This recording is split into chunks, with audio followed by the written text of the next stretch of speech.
Di tanah yang subur, di tepi Bengawan Solo, berdiri sebuah kota yang kini dikenal dengan nama Sragen.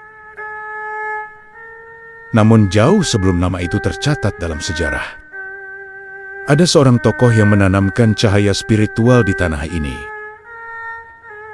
Dialah Ki Ageng Frenggi, sang bangsawan yang meninggalkan istana demi mencari ketenangan dan kedekatan dengan Sang Pencipta.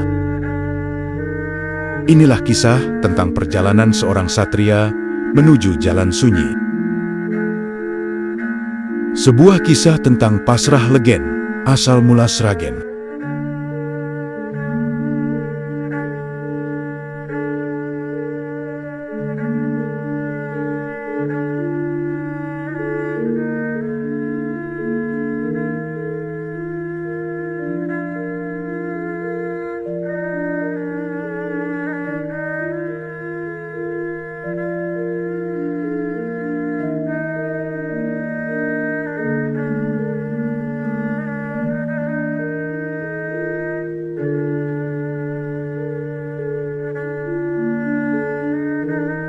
Dulu, beliau dikenal sebagai Raden Tumenggung Alap-Alap.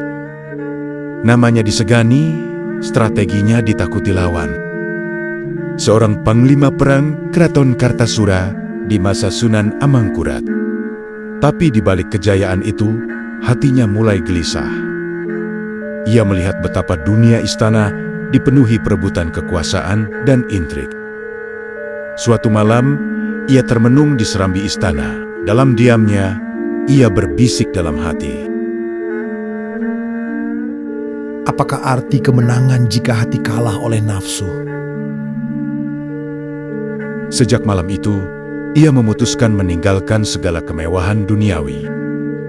Ia menanggalkan jabatannya sebagai panglima, membawa bekal seadanya, dan berjalan ke arah timur, menuju tempat yang kelak dikenal dengan nama Lorok.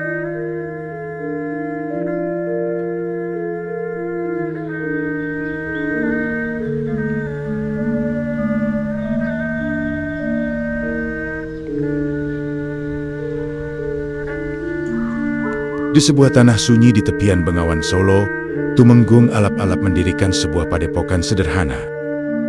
Disinilah ia mendapat nama baru, Ki Ageng Frenggi.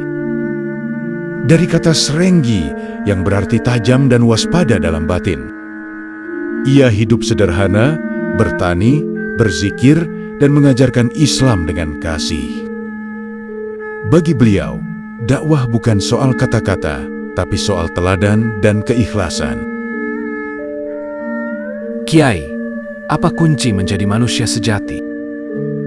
Tundukkan nafsumu, kuatkan niatmu, dan pasrahkan hatimu pada Gusti Allah.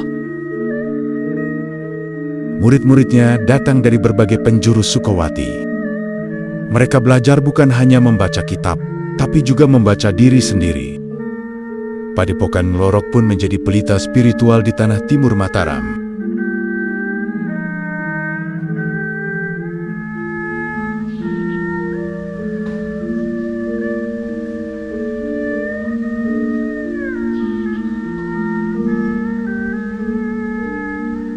Suatu hari, datang seorang tamu agung, Pangeran Sukowati.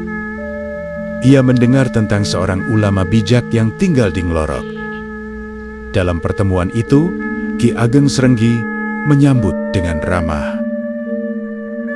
Ia menyuguhkan air nira kelapa, legen, hasil bumi masyarakatnya.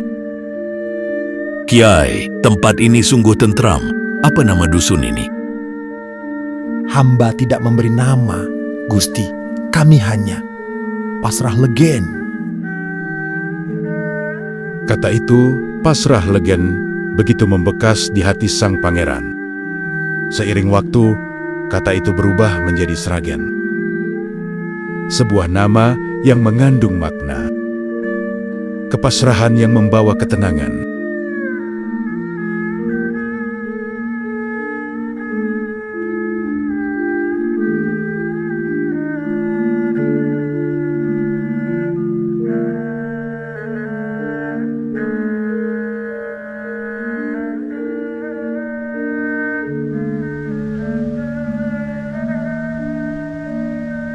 Ki Ageng Srenggi mengajarkan 4 jalan kehidupan bagi murid-muridnya.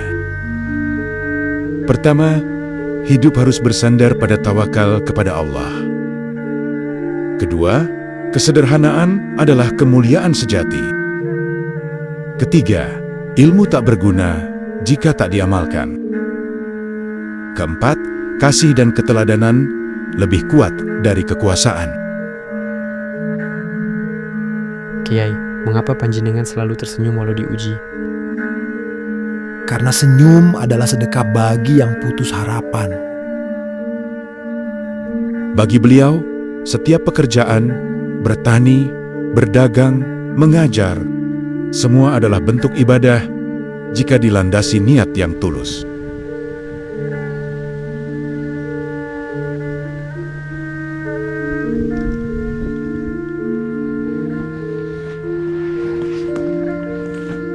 Setelah bertahun-tahun menuntun masyarakat, Ki Ageng Srenggi wafat di tanah yang beliau sucikan, Nglorok. Makamnya kini menjadi tempat ziarah bagi ribuan orang setiap tahun. Orang datang bukan hanya untuk berdoa, tetapi untuk mencari ketenangan jiwa di bawah rindangnya pepohonan. Di setiap hembusan angin dan lantunan doa, nama beliau tetap hidup sebagai penjaga spiritual tanah Sragen.